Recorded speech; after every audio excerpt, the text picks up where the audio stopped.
नमस्कार, जय हिंद, वंदे मातरम। दोस्तों, आप सभी को हमारे YouTube चैनल मैथ पॉइंट 630 की तरफ से स्वागत है।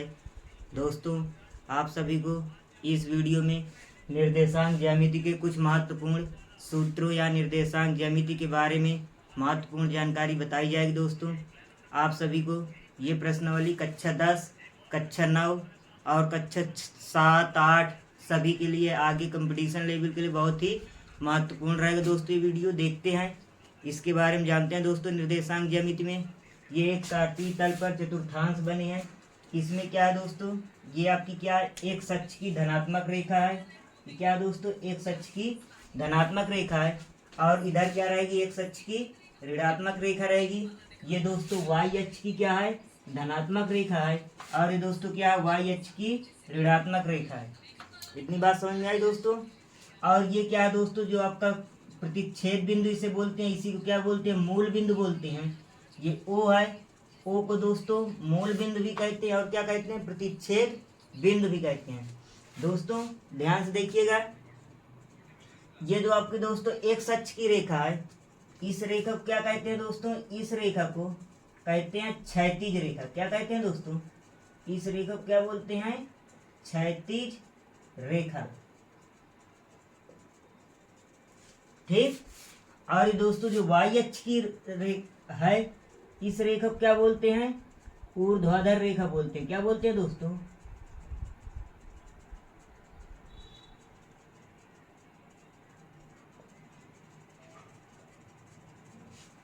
अब आगे देखिए, ये आपका क्या प्रथम चतुर्थांश है।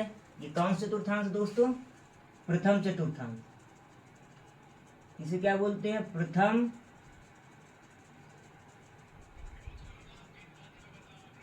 चतुर्थांश। और ये क्या है दोस्तों, द्वितीय चतुर्थांश।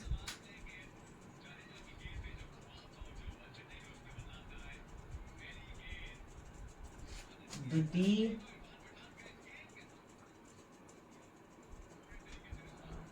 चतुर्थांश। या दोस्तों आपका क्या, तृतीय चतुर्थांश।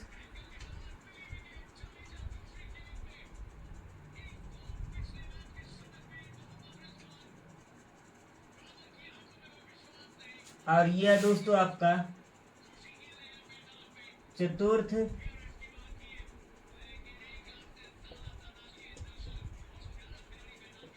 चतुर्थांश। इतनी बात समझ में आ गई दोस्तों। अब इसमें दोस्तों क्या होता है, इसको प्रथम चतुर्थांश, ये द्वितीय चतुर्थांश, ये तृतीय चतुर्थांश और ये चतुर्थ चतुर्थांश। प्रथम चतुर्थांश में दोस्तों कौन सा बिंदु आता है, प्रथम चतुर्थांश में दोनों के मान क्या रहते हैं, प्लस प्लस के रहते हैं। मतलब कि एक्स का मान भी धनात्मक रहेगा और वाई का मान यदि धनात्मक रहेगा तो किस चतुर्थांश में रहेगा दोस्तों, आपका प्रथम चतुर्थांश में रहेगा। दोस्तों द्वितीय चतुर्थांश में क्या रहता है, एक्स माइनस कामा प्लस होता है। तो कहने का मतलब एक्स का मान यदि माइनस में है और वाई का मान प्लस में है, मतलब कि एक्स का मान ऋणात्मक है और वाई का मान धनात्मक है, तो फिर दोस्तों क्या रहेगा, ये आपका द्वितीय चतुर्थांश में रहेगा। तृतीय चतुर्थांश में क्या होता है दोस्तों, माइनस कामा माइनस होता है। कहने का मतलब एक्स का मान भी ऋणात्मक रहेगा और वाई का मान भी ऋणात्मक रहेगा। तो दोस्तों क्या रहेगा, वो किस चतुर्थांश में आएगा, वो आपका तृतीय चतुर्थांश में आएगा। इतनी बात समझ में आ गई आप सभी को। फिर और दोस्तों चतुर्थ चतुर्थांश में क्या रहेगा, चतुर्थ में रहेगा एक्स का मान प्लस रहेगा और वाई का मान क्या रहेगा दोस्तों, ऋणात्मक रहेगा। कहने का मतलब यदि एक्स का मान धनात्मक हो और वाई का मान ऋणात्मक हो तो किस चतुर्थांश में आएगा दोस्तों, आपका चतुर्थ चतुर्थांश में आएगा। इतनी बात आप सभी को समझ में आ गई है। आगे देखते हैं दोस्तों, इसकी जो गैपिंग रहती है निर्देशांक ज्यामिति में, इसे या तो ग्राफ पेपर में हल करते हैं, यदि ग्राफ पेपर नहीं है तो ये जो मूल बिंदु है आपका, ये जो आपका ओ है, इसे क्या कहते हैं दोस्तों, इस ओ को कहते हैं मूल बिंदु। क्या कहते हैं दोस्तों, ये हमने लिख दिया मूल बिंदु या मूल बिंदु बोलते हैं। और क्या बोलते हैं दोस्तों, इसको प्रतिच्छेद बिंदु भी बोलते हैं। आगे देखते हैं, हल करते हैं। अब इसमें क्या है दोस्तों, यदि आप ग्राफ पेपर नहीं है आपके पास, तो जो इसके मूल बिंदु से ये दूरी जो रहेगी दोस्तों, क्या रहेगी, बराबर बराबर पर काटेंगे। जैसे यहाँ पर ये प्लस का 1, ये 2, ये 3, ये 4 और ये 5, ये 6, ये 7, ये 8, ऐसे दोस्तों। इधर भी धनात्मक रहेगी, कहने का मतलब 1 2 3 4 5 6 7। अब दोस्तों इधर क्या रहेगा, एक्स के मान ऋणात्मक रहेंगे, -1 -2 -3 -4 -5 -6 -7 -8। इधर दोस्तों भी माइनस रहेगा, -1 -2 -3 -4 -5 -6 -7 -8। इतनी बात आप सभी समझ में आ गई। आगे देखते हैं दोस्तों इसमें होता क्या, जैसे मान लो कोई निर्देशांक दिया है, जैसे दोस्तों ये हमने लिखा निर्देशांक, मान लो बिंदु, क्या हमने लिख दिया, ये हमने लिख दिया बिंदु P का निर्देशांक।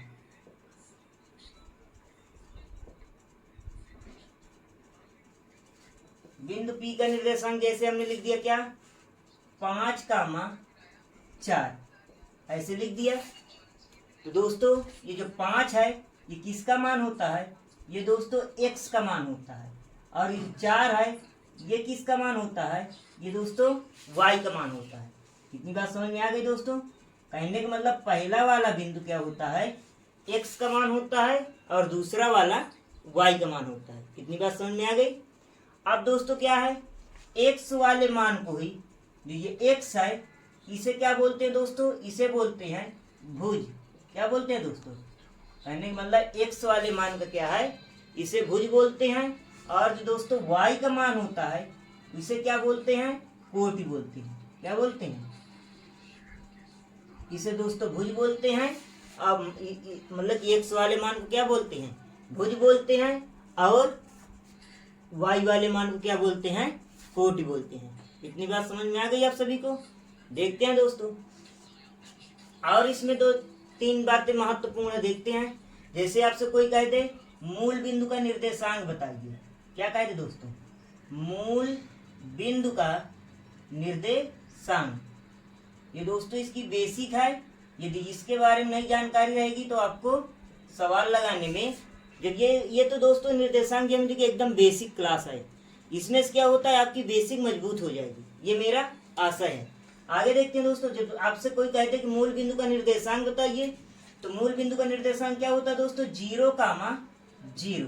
कहने का मतलब मूल बिंदु को ही प्रतिच्छेद बिंदु कहते हैं, यहाँ से क्या हो 0,0 रहेगा। कहने का मतलब इस मूल बिंदु का निर्देशांक लिख सकते हैं 0,0। इतनी बात समझ में आ गई आप सभी को। और दोस्तों इसमें जैसे कह दिया जाए, और आप पूछ ले आपसे कोई कह दे एक अक्ष का निर्देशांक बताइए, क्या कह दिया जाए, एक अक्ष का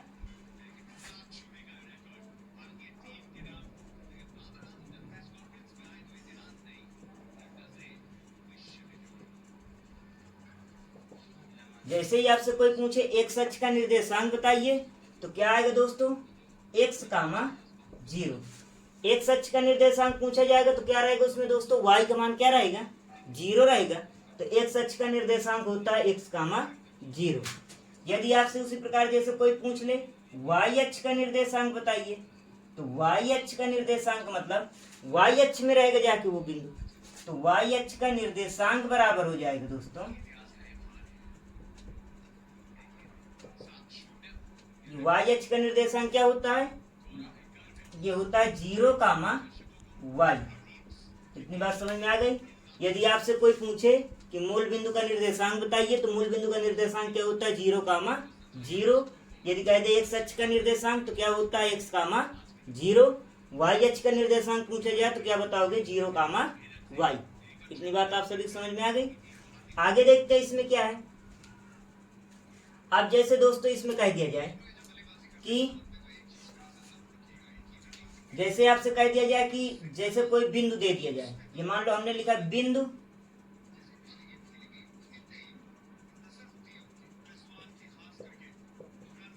ए का निर्देशांक। अब देख लेते हैं इसके थोड़ा बेसिक क्वेश्चन। इसमें जैसे कह दिया, देख लेते हैं दोस्तों, जैसे कोई कह दिया जाए आपसे कह दिया जाए कि बिंदु ए का निर्देशांक, इसमें कह दिया जाए बिंदु ए का निर्देशांक क्या है आपका, मान लो कह दिया गया 4,6। कोई भी बिंदु दे दिया जाए, उसमें कोई जरूरी नहीं है कि यही बिंदु रहे। अब इसमें क्या पूछेगा दोस्तों, आपसे पूछ लेगा, पूछ क्या लेगा, कह देगा कि एक्स अक्ष से दूरी बताइए। क्या कह देगा, एक्स अक्ष से दूरी। जैसे ही आपसे एक्स अक्ष से दूरी पूछा है, तो ये हमने एक बिंदु ये आपका जो 4,6 है, इस चित्र में दर्शा दिया। कहने वाला एक्स का मान 4 और वाई का मान 6, तो ऐसे डॉट डॉट करते हुए ये बिंदु आपका बना दिया क्या, 4,6। इतनी बात समझ में आ गई। अब क्या रहा, कह रहा है एक्स अक्ष से दूरी बताना है। तो एक्स अक्ष आपकी कौन सी रेखा है, ये क्षैतिज रेखा जो है वो आपकी एक्स अक्ष है।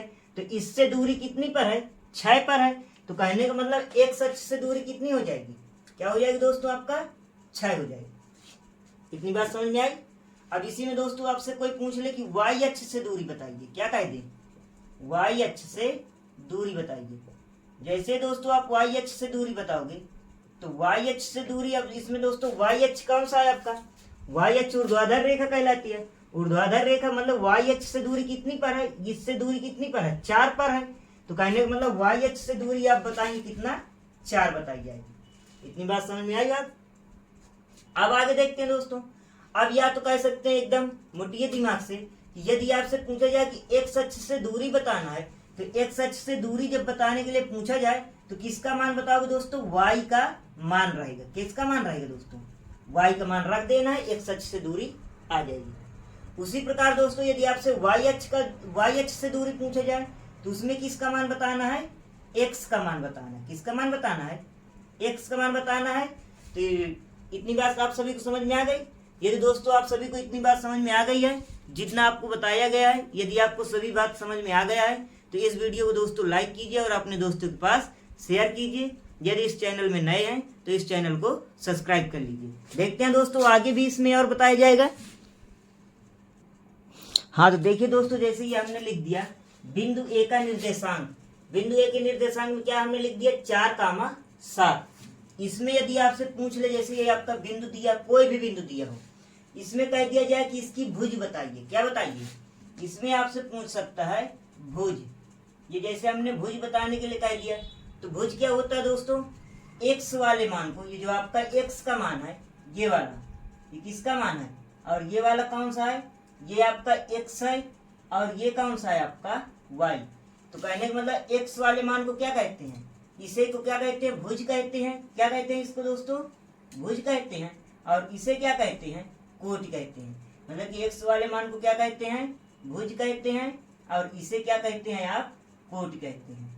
यदि दोस्तों इसमें कह दिया जाए कि भुज बताइए, तो भुज बराबर कितना हो जाएगा दोस्तों, आपका 4 आ जाएगा।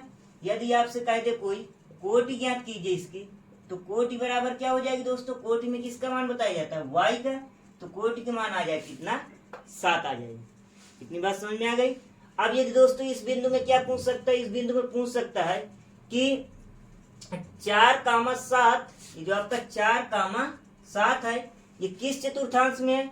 तो दोनों क्या है दोस्तों, एक्स का मान भी प्लस का है और वाई का मान भी प्लस का है। तो दोनों मान प्लस के हैं, तो किस चतुर्थांश में रहेगा दोस्तों।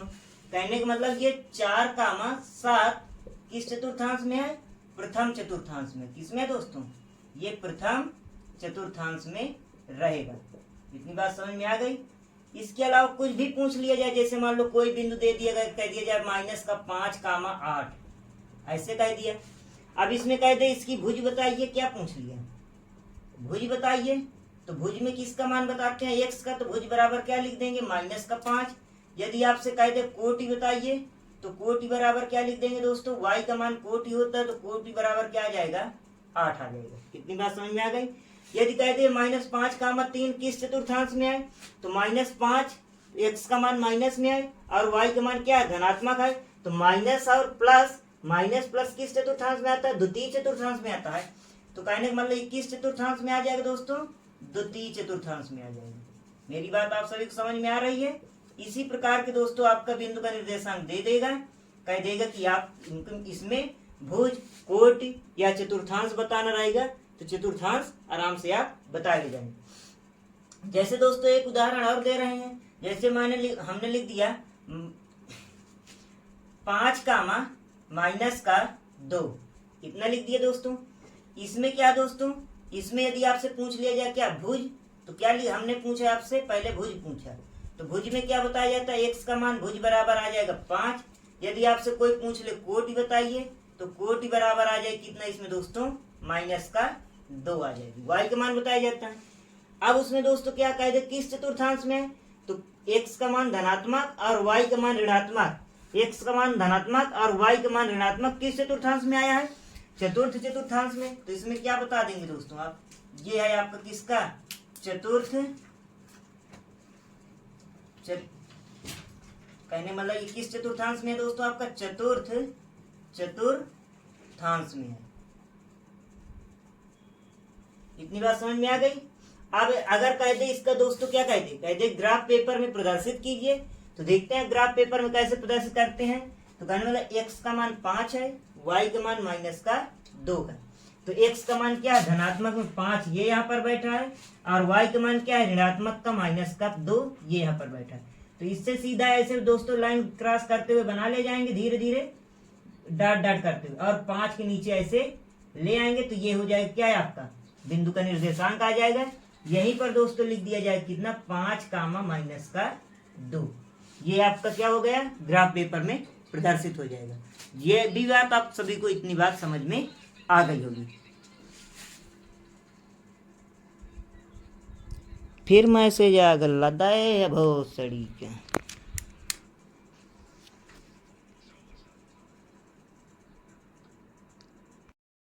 हाँ तो देख लेते हैं दोस्तों, ये जो आपको लिखा हुआ है बिंदुओं x1 कामा y1 और x2 कामा y2 के बीच की दूरी ज्ञात करना है।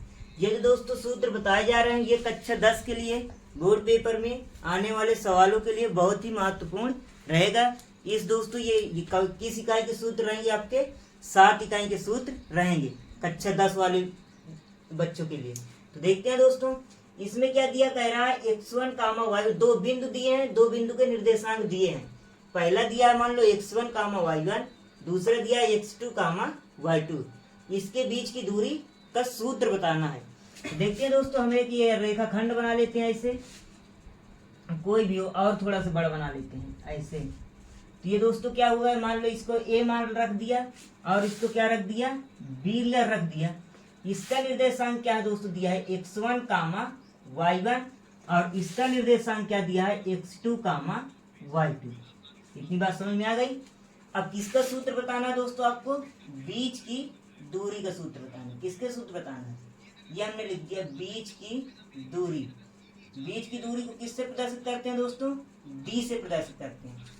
तो जब d से प्रदर्शित करते हैं तो इसका दोस्तों बीच की दूरी का सूत्र होता है अंडर रूट के अंदर क्या होता है दोस्तों, अंडर रूट के अंदर बीच की दूरी d बराबर सूत्र होता है x2 माइनस x1 का होल स्क्वायर प्लस अगले दूसरे ब्रैकेट में होता है दोस्तों y2 माइनस y1 का होल स्क्वायर। इतनी बात समझ में आ गई दोस्तों। यदि आपसे 2 बिंदु दे दिया जाए, उसके बीच की कह दिया जाए दूरी बताइए, तो आप सूत्र कौन सा लगाएंगे दोस्तों, इस वाले सूत्र का प्रयोग करेंगे। कहने का मतलब 2 बिंदुओं के बीच की दूरी का सूत्र होता है अंडर रूट के अंदर एक ब्रैकेट में x2 माइनस x1 का होल स्क्वायर, फिर ब्रैकेट बंद, प्लस अगले ब्रैकेट में y2 माइनस y1 का होल स्क्वायर। इतनी बात समझ में आ गई। अब इसमें दोस्तों इन 2 बिंदुओं के बीच में क्या कह सकता है, मान लो कोई दोस्तों इसके 2 बिंदुओं के रेखाखंड के बीच का एक मध्य बिंदु दे दे। ये मान लो मध्य बिंदु क्या है दोस्तों, आपका C। कह दे इसका निर्देशांक ज्ञात कीजिए। क्या कह देगा दोस्तों, इसका निर्देशांक ज्ञात करना है। तो ये हमने लिख दिया रेखाखंड AB का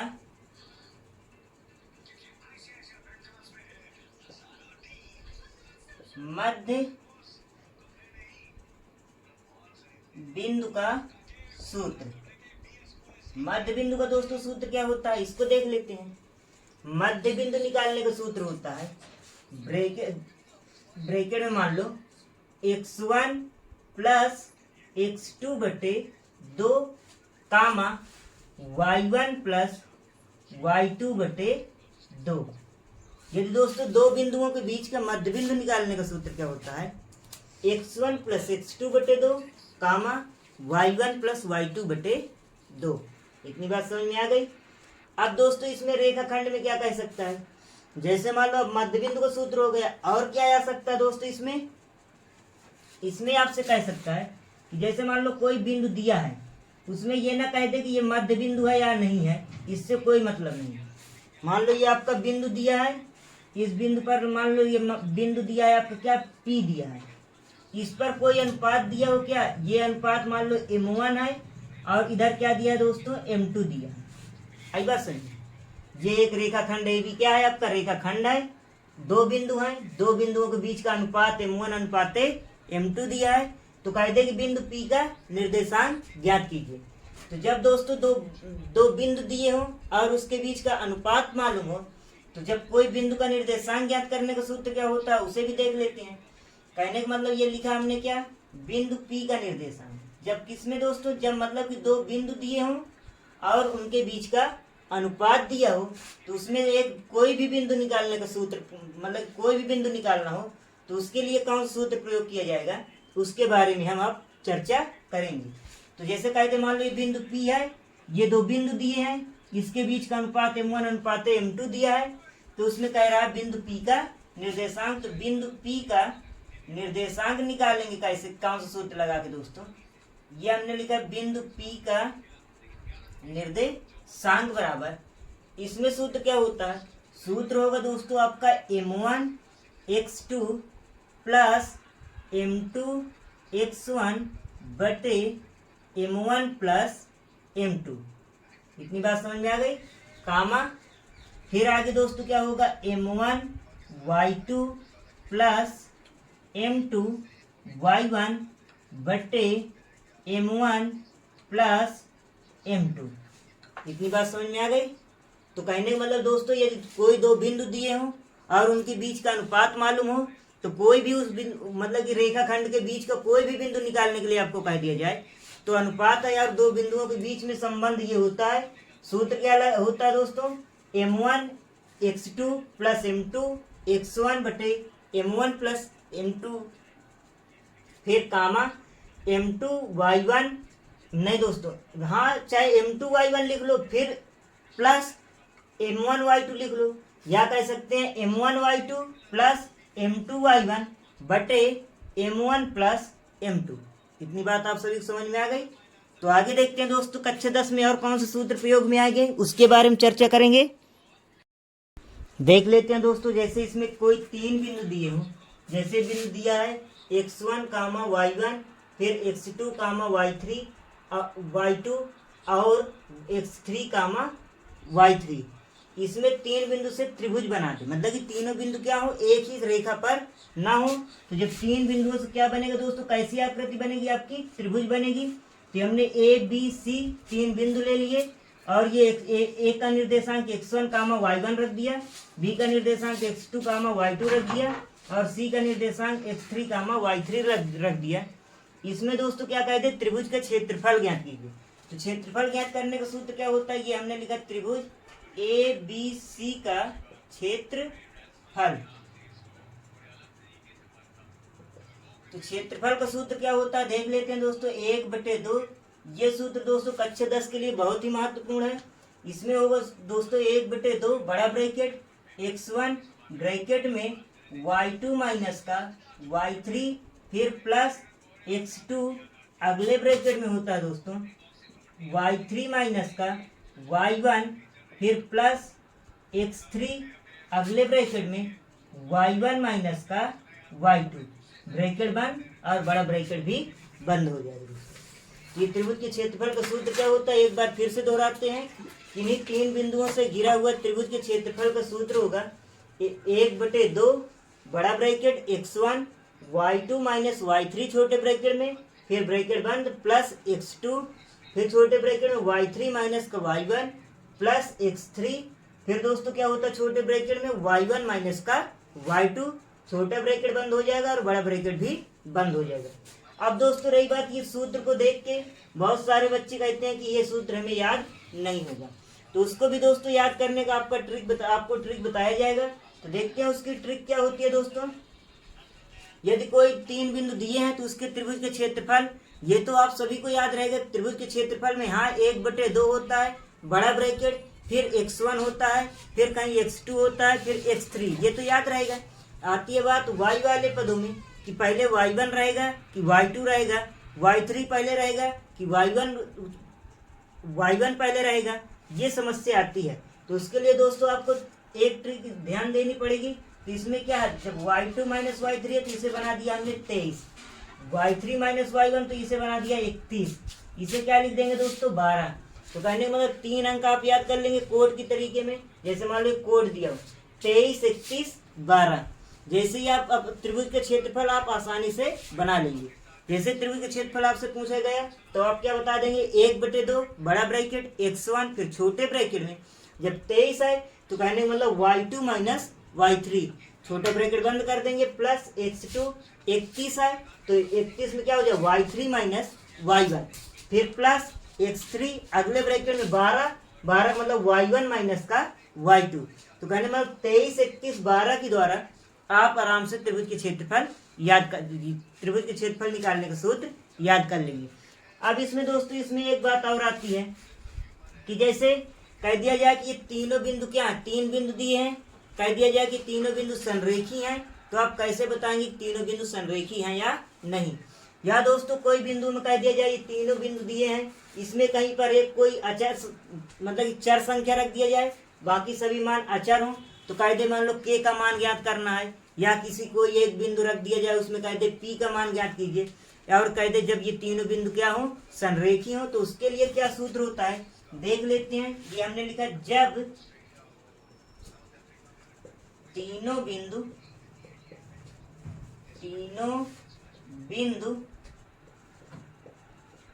संरेखी हों, जब ये तीनों बिंदु संरेखी हों तो क्या हो जाएगा दोस्तों, त्रिभुज ABC का क्षेत्रफल बराबर किसके रहेगा दोस्तों, 0 के बराबर रहेगा। या दोस्तों जब कोई 3 बिंदु दिए हो, मान लो कह दिया जाए इसमें x मतलब कि कोई कुछ भी बिंदु दे दिया जाए, जैसे कह दिया जाए 3, -8, फिर दे दिया जाए k, 4, फिर दे दिया जाए -3, -5, इसमें कह दे ये तीनों बिंदु संरेखी हैं तो k का मान ज्ञात कीजिए। तो इसमें क्या करेंगे दोस्तों, त्रिभुज के क्षेत्रफल का सूत्र लगाएंगे, क्षेत्रफल किसके बराबर रख देंगे, 0 के बराबर रख देंगे, तो आप इस तरह से k का मान निकाल लेंगे। निकल आएगा दोस्तों, इतनी बात समझ में आ गई। या दोस्तों आपको कोई 3 बिंदु दिए हो तो कह दीजिए कि बताइए कि तीनों बिंदु क्या संरेखी है या नहीं, सिद्ध कीजिए। यदि आप तीनों बिंदुओं में त्रिभुज के क्षेत्रफल लगा दिया, यदि क्षेत्रफल उसका 0 आ गया है तो वो तीनों बिंदु क्या रहेंगे, संरेखी रहेंगे। यदि क्षेत्रफल 0 न आए तो बिंदु संरेखी नहीं रहेंगे। इतनी बात समझ में आ गई आप सभी को। आगे देखते हैं, इसमें दोस्तों एक सूत्र और है, मात्र केवल एक सूत्र है। इन तीनों बिंदु त्रिभुज से एक केंद्रक का निर्देशांक कभी कभी पूछ लेता है। तो केंद्रक क्या दोस्तों, मान लो इस बिंदु का ये यहाँ पर, इस B से ऐसे और A से ये यहाँ पर, ये क्या है दोस्तों आपका केंद्रक O है। तो क्या कह देंगे, 3 बिंदुओं त्रिभुज से घिरा हुआ जो केंद्रक का निर्देशांक पूछेगा, ये हमने लिख लिया क्या, त्रिभुज के केंद्रक का निर्देशांक। ये हमने लिखा त्रिभुज के केंद्रक का निर्देशांक।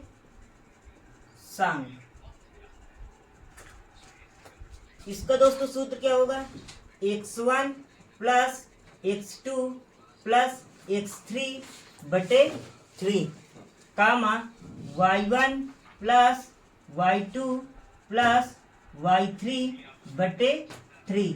ये क्या है दोस्तों, त्रिभुज के केंद्रक का निर्देशांक है। इन सभी सूत्रों को यदि आप याद कर लेंगे तो आपको कक्षा 10 की गणित 10 प्रश्नावली 7 इकाई के सारे सवाल आसानी से हल हो जाएंगे। ये दोस्तों आपको ये वीडियो अच्छा लगा हुआ है तो इस वीडियो को लाइक कीजिए और अपने दोस्तों के पास शेयर कीजिए। यदि इस चैनल में नए हैं तो इस चैनल को सब्सक्राइब कर लीजिए और बेल आइकन दबा लीजिए, जिससे आपको अगले दिन का बताया हुआ वीडियो सबसे पहले प्राप्त हो। जय हिंद, जय भारत दोस्तों।